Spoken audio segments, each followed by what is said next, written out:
Good people of the internet, what's going on? It's your boy Cal Griffin here with another edition of Legends Talk, man. Tonight we got a very, very special guest.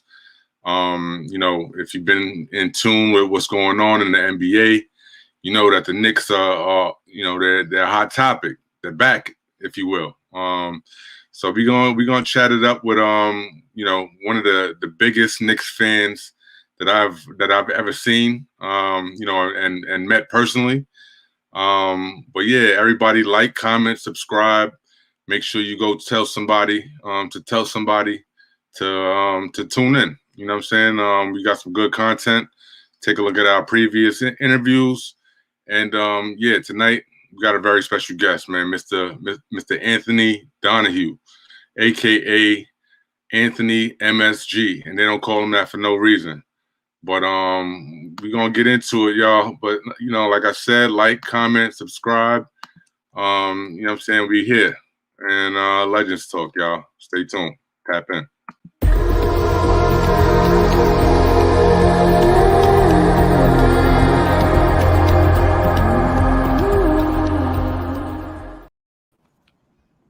Mr. Anthony MSG. What's going on, champ? How you, man? What's going on, Cal? I'm doing okay, man. Thanks so much for having me on the show. Really appreciate it.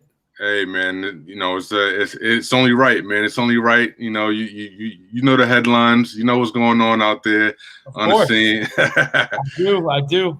Hey, man, this couldn't happen at a better time, man. I've been hounding you, man. I've been hounding you for maybe over a year, maybe more than that. But everything happens for a reason. It's all good, bro. It's all good. And we here, man. But yeah, first and foremost, thank you for taking the time out of your schedule to come chop it up with me. Really appreciate it. Like I said, you are one of the biggest Knicks fans that I've ever seen. But we'll get into that. First, I gotta definitely shout out our sponsor, Soul Pack. Soul Pack is a bag company. They make some very unique bags, some very dope bags with the basketball hooper in mind. Definitely check them out. We're gonna get into a quick commercial, and when we return, we will be here with Mr. Anthony Donahue, aka Mr. Anthony MSG. So stick with us, y'all. Soul Pack.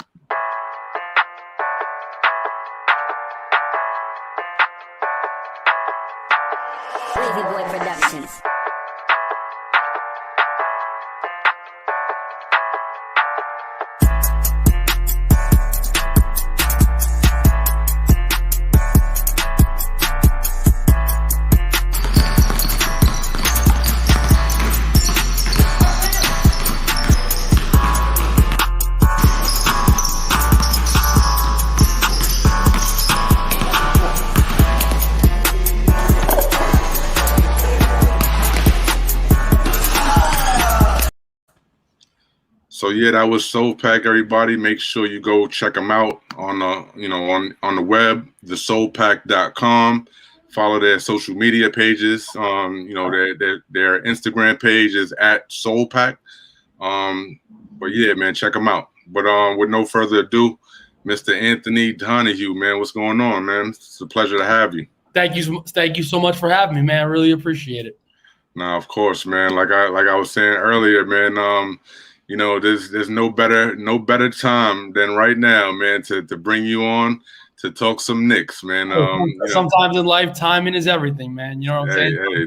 It's definitely a great time to be a Knicks fan. It's a great time in the city of New York. The city is on fire. Orange and blue fever everywhere. So it's a wonderful time. No doubt, man. No doubt. As much as this is about the Knicks, it's even more about you and your story. If anybody out there was following you in your social media platform or what have you, you're very transparent.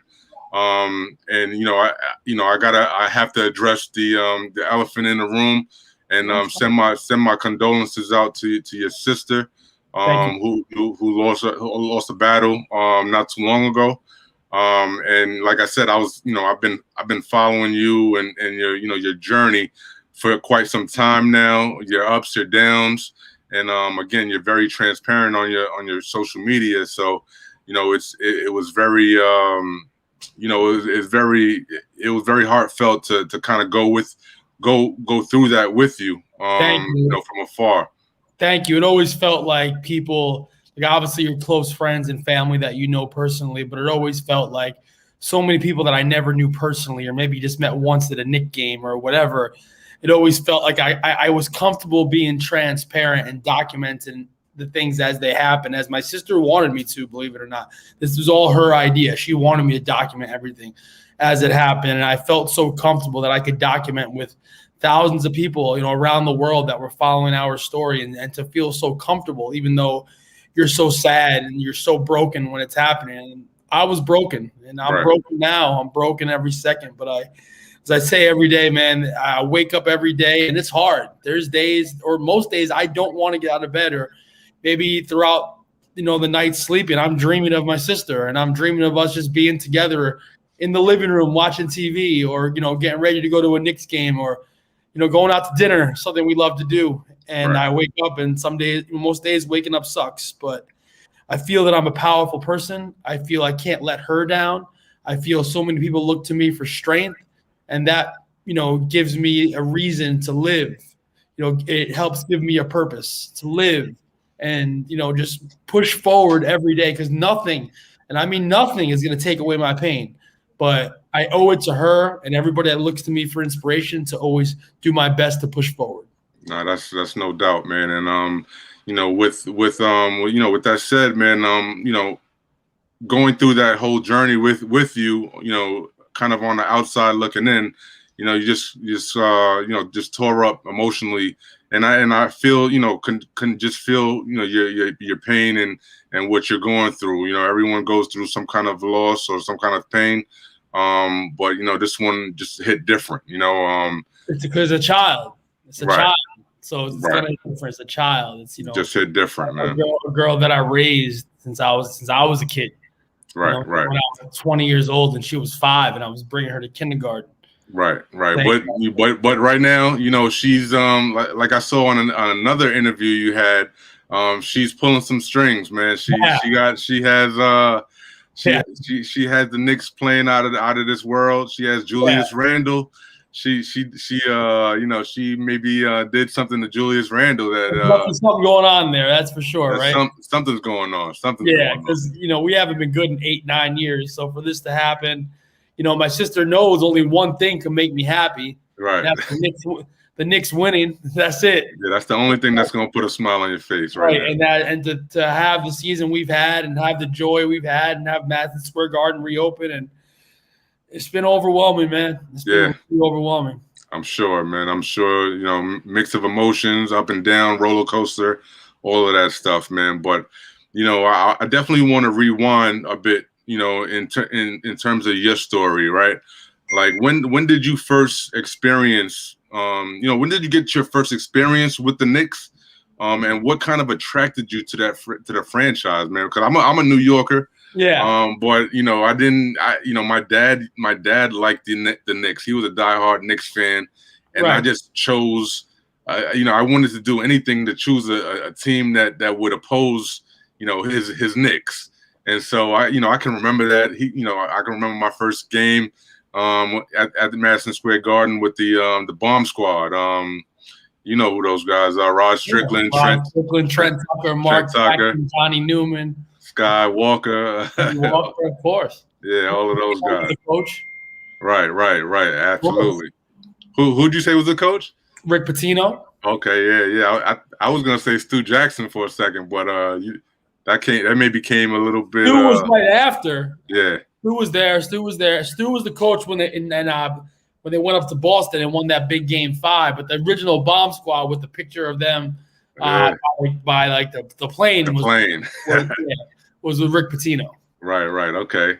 Hey man, I'm gonna take your word for it because how I first got my introduction to you, it was weird because I'm pretty much just scrolling Instagram, and I think one time you had gone live, And which I don't do a lot, actually. I don't do that. Yeah, you don't really do that. You said that on there. It was just like a spur of the moment thing. But you were doing a contest, and you were just asking like random people some Knicks trivia, and oh yes, and I was like, all right, let me. What, 3-4 years ago? It had to been at least. And I'm like, all right, well, I think I know basketball a little bit, so let me, I just kind of tuned in. No, wasn't it people were stumping me, trying to stump me? Yeah, there you go. That's what it was. There you go. And I would chime in here and there, and then you had mentioned you said something about, hey, all things hoops, man. So you said something to me, and I was like, holy crap, he acknowledged me. That's cool. And then I was gonna ask you a question, but just didn't get around to it. But what's the question? Hey man, we're gonna get to that. I got set up some questions just for you, man, just for this situation. Okay. And I'm pretty sure you're gonna ace the exam here. Oh, you're gonna give me trivia? I got to, man. Damn, because it's gonna be easy for you. I mean, just because I know you were asking people were asking you some wild questions like, hey, the fifth game of the season in 1989, who was the third leading scorer or something like that, and you would come back with the right answer, and I'm like, nah, that can't be the right answer. So I'm just like fact checking like over and over, and lo and behold, man, you had those things right, man. Hey, when you love something, you put passion into it, that's gonna happen. No, that's a fact. That's a fact, man. But in terms of your first experiences with the Knicks, and how'd you get into the whole MSG thing? Like, how'd you become Anthony MSG? Well, those are two, I guess separate questions. But my first, I knew I liked the Knicks. The first teams I loved were the Yankees, the Rangers, the Giants. I love those teams. Donnie Baseball. My first favorite hockey player was probably Mike Gartner. I love Phil Simms, and I knew I liked Patrick Ewing. I knew I liked John Starks, Charles Oakley, but didn't watch too much basketball in second and third grade. And then in fourth grade, I started watching the Knicks a lot more. And then it was around the '93 playoffs, and I just became obsessed.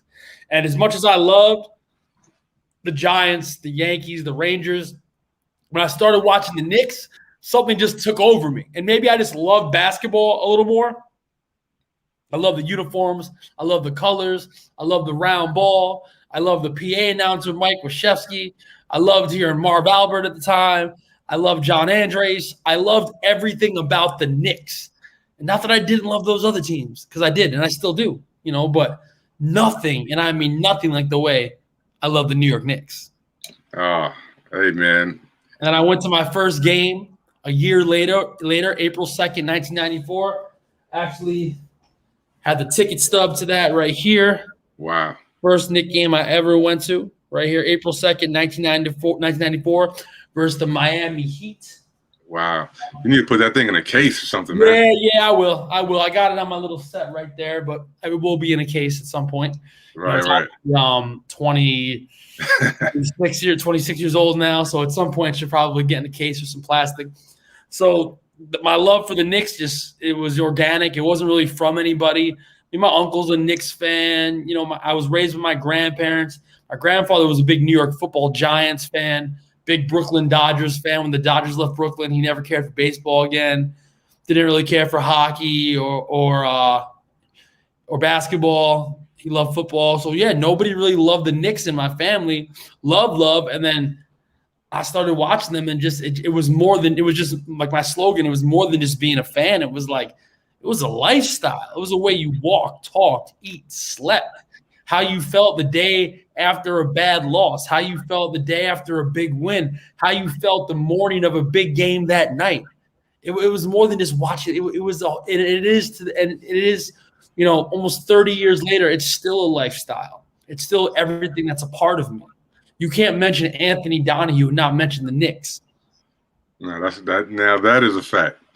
But now saying, did you have, like, when you first started out, obviously you probably just went to a couple games, and when did it start getting into like, well, do you now have season tickets and stuff like that, or is do I now have season tickets?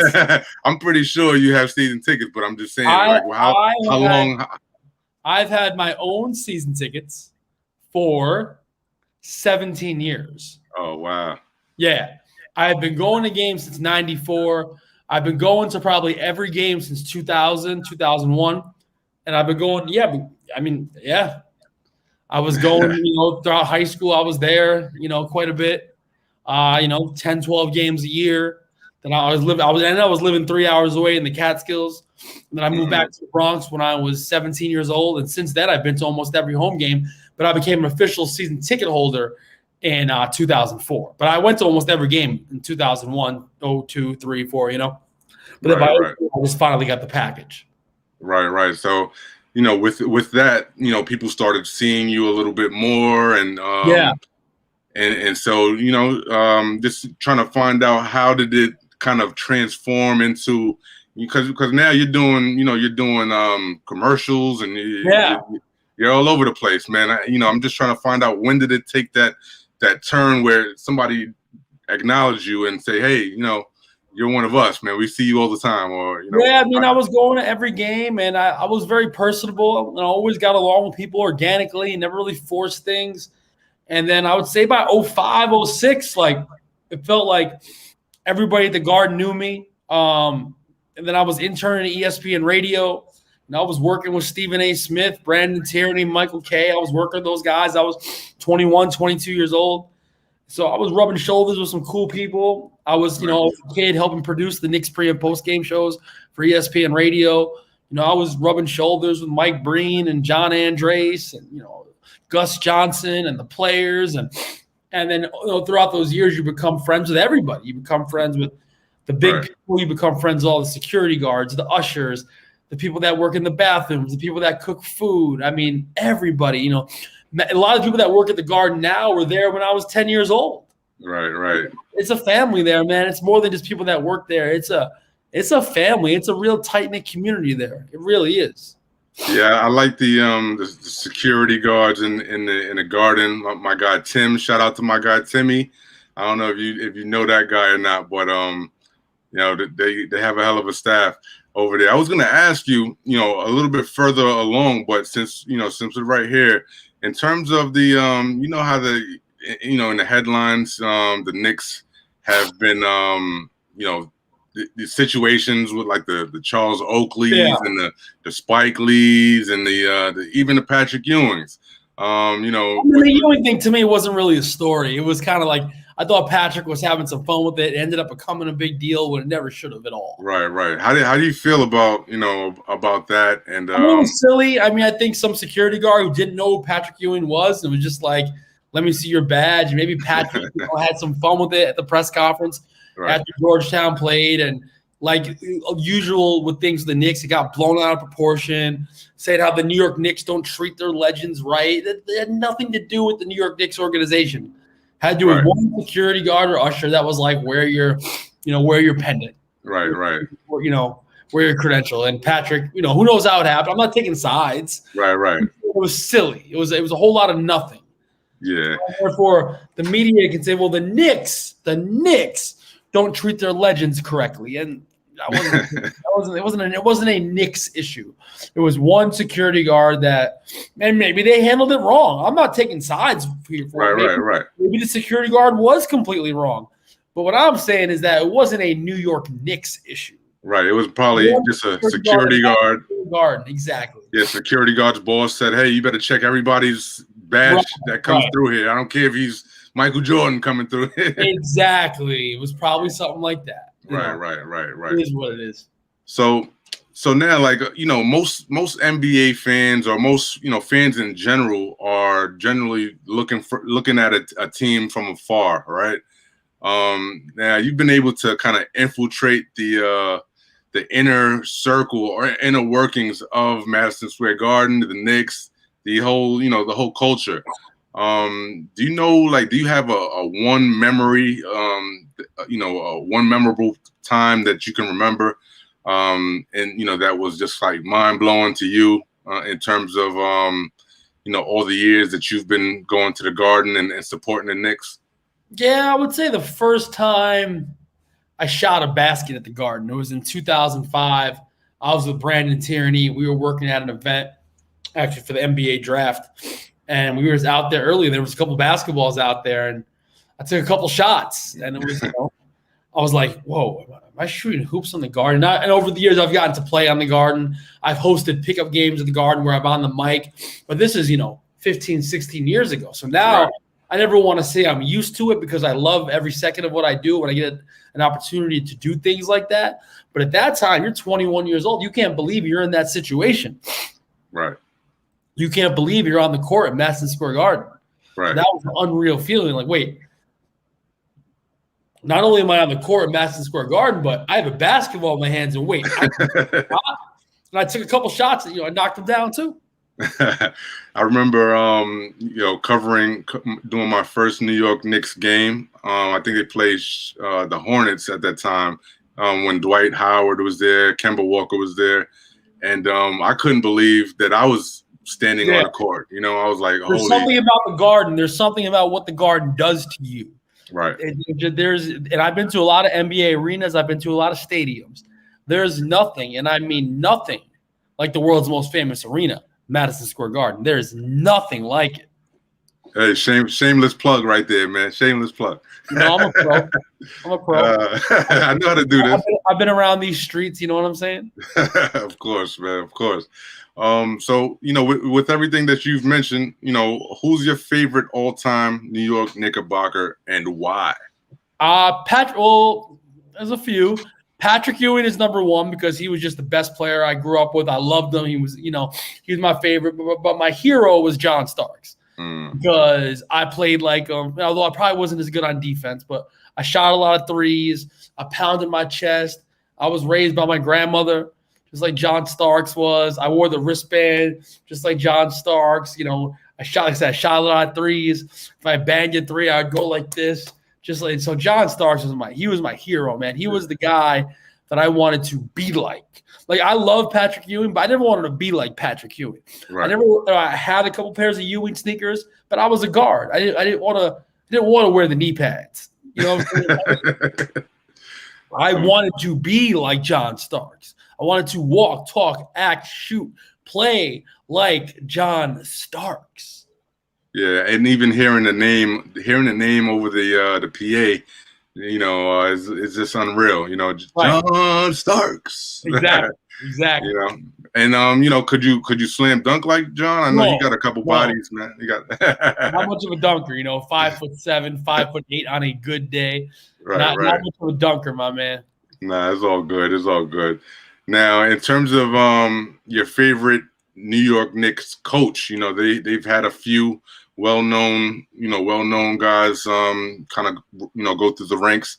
But who would be your favorite all-time coach for the Knicks? He's actually right behind me in the camera shot, and that is Jeff Van Gundy. I love Jeff Van Gundy. He was my coach, the team's coach during some of my favorite times as a Knicks fan from 1996 to 2001.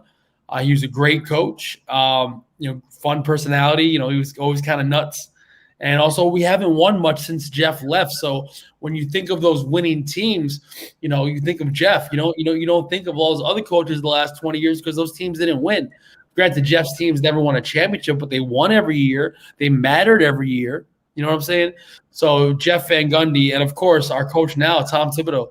I've said this recently, and with so many coaches hired and fired the last 20 years, not that the Knicks make moves to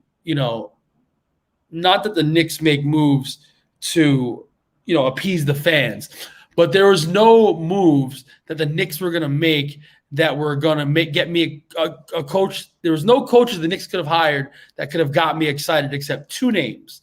That was either bringing back Jeff Van Gundy, which probably wasn't going to happen, but I think it was kind of talked about maybe, and Tom Thibodeau.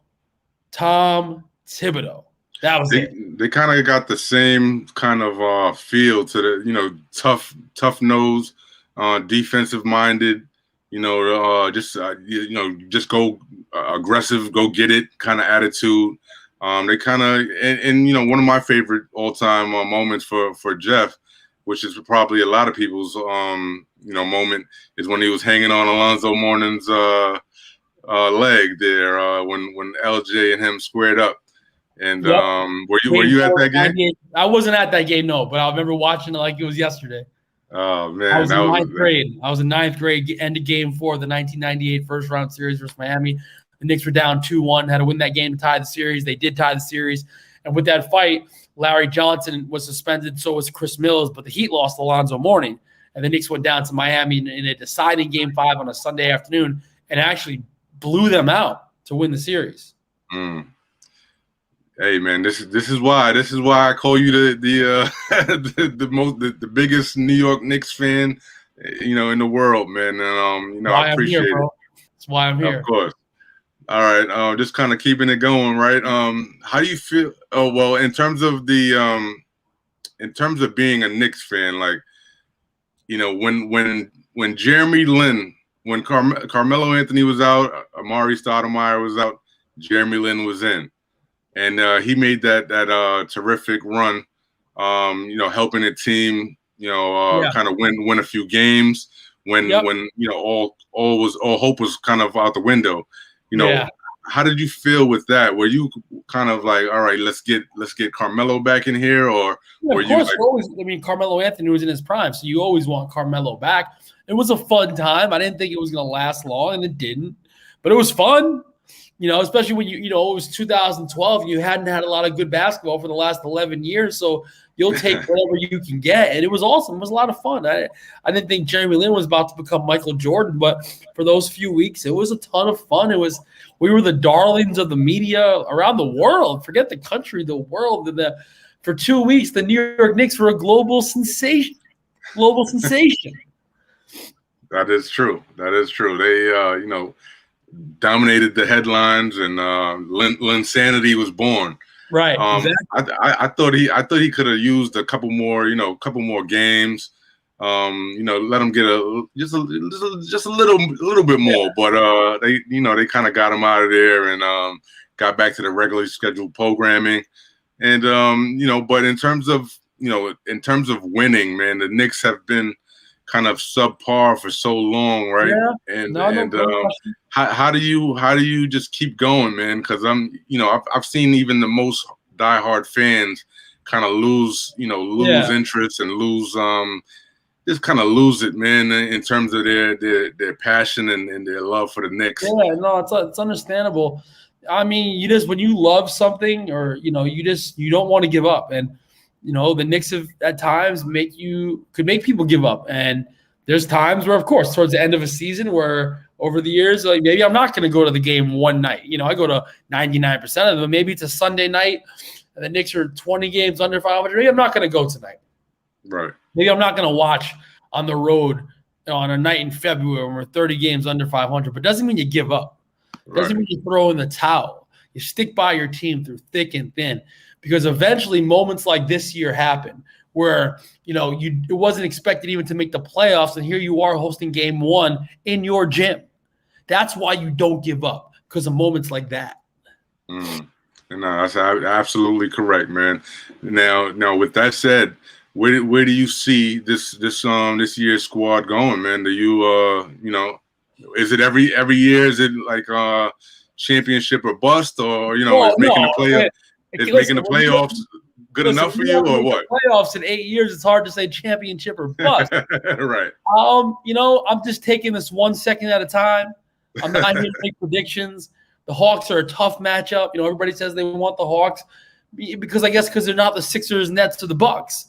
But the Hawks are a good basketball team. Even though we beat them all 3 times we played them, we beat them the last time they were at the Garden. It's going to be a tough matchup, and I'm just enjoying every second of this because you never know when it's not going to happen again, because you go back to 2013 when the Knicks lost to the Pacers. After that 6th game, as hurt as I was, I said to myself, well, we got Melo in his prime. We got Tyson Chandler, Ray Felton, J.R. Smith. We're going to be back next year. And we weren't.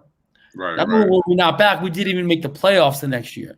And not only did we not make the playoffs the next year, we haven't made the playoffs since. And now it's been 8 years. So what I say is just live in the moment and enjoy this. Because I think we're going to be good for the next 5-10 years. But the bottom line is you just got to live and enjoy it. No, of course, man. You never know. You never know what's around that corner. So no, you don't. And that's one thing I learned from my sister a lot too, is even with her to the last days, she just enjoyed every second of it because that's all you could do. You got to, man, and that resonates, to everybody out there watching.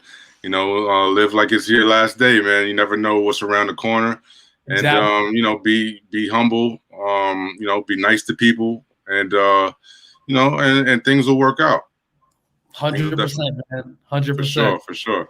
But in terms of getting a little bit more specific, man. Julius Randle. Could you see this coming? I don't think anybody saw this coming. No. I mean, I knew the guy could play. I thought he'd be way better last year than he was. Last year wasn't the best year. Fizdale wasn't exactly the best coach. I don't think it was a condition issue last year for Randle. I just don't think he was playing the right way. He was doing too much. He was trying to do too much. I knew he could play, but the thought of him being a possible MVP, I mean, he's obviously not going to win the MVP. Probably win the Most Improved Player of the Year. But no, I didn't see this coming. Nobody did. Right. Like I said, I was higher on Julius Randle than others, but I didn't see this coming. And it's awesome, man. It's great to see, man. It's so great to see. Okay. And he put in the work. He put in the work in the offseason, and having a coach like Tibbs definitely helps. No, absolutely, man. He definitely put in the work, and it's visible for everyone to see. But now, can I get a really bold prediction? In terms of where you see your Knicks going this year, man. Second round. You want me to give you a professional opinion now, not a fan opinion. Hey, man, whatever you got, I'll take it. My fan opinion says we get to the conference finals. You think you guys can beat Milwaukee in a series? Well, no. So if we were to win the first round, we would play the Sixers in the second round. Oh, okay. I think we can mess with them. My professional opinion says we lose in the second round. All right, that's fair, man. Hey, you're not gonna get Anthony MSG to turn on his Knicks and say they're gonna lose at any point. So exactly. No, definitely, man. I see them making a pretty good run. You think we're gonna beat the Hawks? Yeah. I think it's gonna. I think maybe 6. Maybe, I don't know. I don't like to do the prediction on how many games and stuff like that. But I think the Knicks can definitely beat the Hawks. Yeah, for sure. They've already showed that they can. For the last 3 times you say. Yep. They can beat them. So let's see what happens. But another Knick that I wanna touch on right now is R.J. Barrett, right? His development, over the course of when even I've seen a guy in high school, and just watching his development up until now is just crazy. I kind of knew he was going to be be up there, and with respect to being at the top of a franchise. I didn't know it was going to be just this early. Yeah, but him and Randle make a great duo. I mean, he was fourth pick in the draft. To be fair, right. What do you see his development? In terms of the next few years. Do you think he can kind of break out into a maybe a I don't know, all-star caliber kind of player? Absolutely. You look at the way he's improved so much. So that shows the man puts in the work. That shows the guy puts in the work and he busts his tail. If you look at his jump shot between this season and last season, it's a major difference in why he put in the work. So the sky's the limit for R.J. Barrett. And his strength, the way he can get to the basket, he has an amazing footwork. He's really kind of a throwback player. So I think the sky's the limit for R.J. Barrett. Do you think he's better or worse than a Gerald Wilkins was back in the I mean, I always compare him to Gerald. I always compare him. I like Gerald. I think Gerald fine player, but I think RJ Barrett's going to be way better than Gerald Wilkins when it's all said and done, with all due respect to Gerald Wilkins, member of the bomb squad. Right. Absolutely. So now, now is the portion of our, this time where, I had formulated a few questions for you, man. Sure. And let's see if you can get these here. I'm rooting for you, man. I'm rooting for you here. Let me relax a little bit. Now, these are good. These are not even crazy questions. I'm a little nervous, but it's all good. Nah. No need to be nervous, man. But question number 1, man. Who was the shortest player on the 2000 New York Knicks roster? 2000, 2001, or 99, 2000? Let's go with 2000, 2001. Muggsy Bogues. On the New York Knicks roster? Oh, but how about the 99, 2000? Because Muggsy Bogues is on that roster. Is it? All right. I got You didn't even know that, did you? Yeah, I got to fact check you, man. Now. Wait. You want to fact check? You don't believe me? Of course, I got to fact check everything, man. I fact check everything, man. He was traded in the Chris Childs for Mark Jackson deal. How about the 90? Let's go 99, 2000. Who was the shortest on that roster? Charlie Ward. That's the answer. Charlie Ward was at 6'2". Yeah, Charlie Ward was 6'4". Right, probably right. Question number 2: Who did the Knicks play to kick off the 2010-2011 NBA season? In Toronto. Wow. Yeah, Toronto Raptors. Wilson. Do you know? I was going to give you the answer just now, but do you know who had the high? Amari had the game-winning shot, big shot. The high game, I don't remember if it was Gallinari or Landry Fields, but we won the game in Toronto. You guys definitely won the game, 98-93. Wilson Chandler led the way with 22 points off the bench. Okay. I'm not going to count that against you, though, because you said Toronto. You said Toronto. I appreciate that. Question 3. There's only like 5 or 6 questions, by the way. So I'm 2-0. 2-0. Who was traded from the Knicks in order to land or bring Latrell Sprewell to the team? John Starks, Terry Mills, and John Starks, Terry Mills. John Starks, Chris Mills, and Terry Cummings. There you go. I was like, all right, Terry Mills. He's saying. There was a player, Terry Mills, as well. Yeah. Detroit. So John Starks, Chris Mills, and Terry Cummings. Absolutely, 3-0. And ladies and gentlemen, we did not rehearse these. These are, I promise you, these are the first time that Anthony's hearing these questions from me. Who replaced Patrick Ewing in the starting lineup of the 1999 NBA playoff versus the Spurs? Well, that's a trick question because the lineup got changed in Game 3. So, what answer would you like?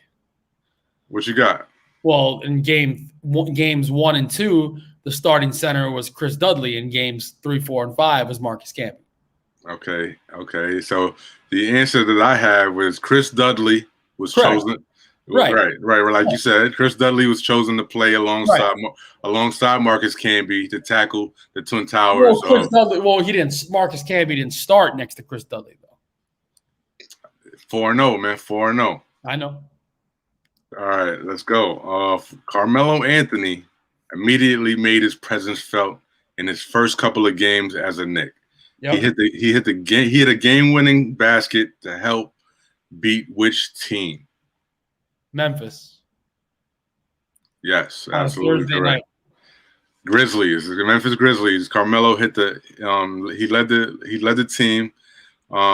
He hit the game-winning 3. It wasn't a 3. It was a mid-range. Okay. See, this is why this guy's the biggest. A few more. See if you biggest Knicks fan in the. And what game was that? Do you know what number game was that for Carmelo? Probably between 6 and 8. 9. Yeah. I got you. You didn't really get me. I mean that's no. I know. You got the question right. It was the Grizzlies. I mean, you want me to tell you Carmelo's first like 5 games? I could probably do it. That's all. It's all good. You want me to try? Yeah. Let's go. Carmelo's first game was home against Milwaukee. Second game was at Cleveland. Third game was at Miami. Fourth game was home against New Orleans. Fifth game was home against Cleveland. And then I forgot what was after that. Hey, you said 5, man. That's good. That's good enough for me. Hey, I'm sure Carmelo doesn't even know those answers right there. Definitely doesn't. Hey, Carmelo, you heard that, man? I'm not even talking trash. Just he probably doesn't know. Nah, I know. But moving along, man. Patrick Ewing, he missed a finger roll in Game 7 at Madison Square Garden that eliminated the Knicks from the 1995 NBA playoffs. Right. What team did they play? The Pacers. Yes, the Pacers.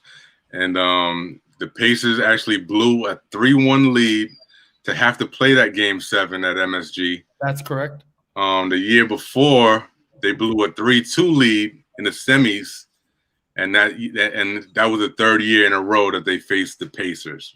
Yep, that's correct. Yeah. All right, last question.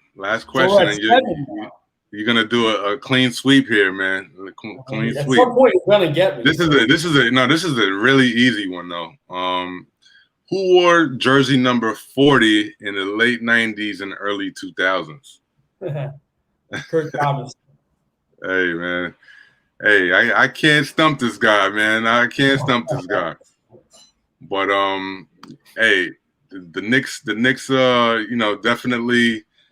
definitely is a franchise that been through the ups and the downs.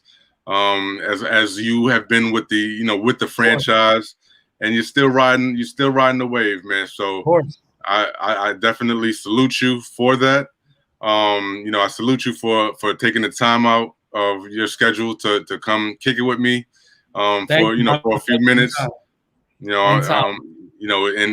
Just respecting your time, your schedule, man. I'm gonna. I'm sorry, I was running a little behind, but we made it. No, it's cool. We made it happen, man. I appreciate you, and much success to the Knicks, to yourself, and man. Once I see that, I'm definitely gonna reach out to you, man. You got my number. Shoot me a text. Boom, boom, boom. I got you, bro. Hey, man, should the Knicks win the championship, man, you're gonna be the first person I hit up, man. So thank you. I may have, if the Knicks win the championship, I may have to hire a booking agent. No, with all due respect, man, it may not be this year, man, but I know. Who knows? Who knows, man? Who knows? Just gotta live every day, take one day at a time.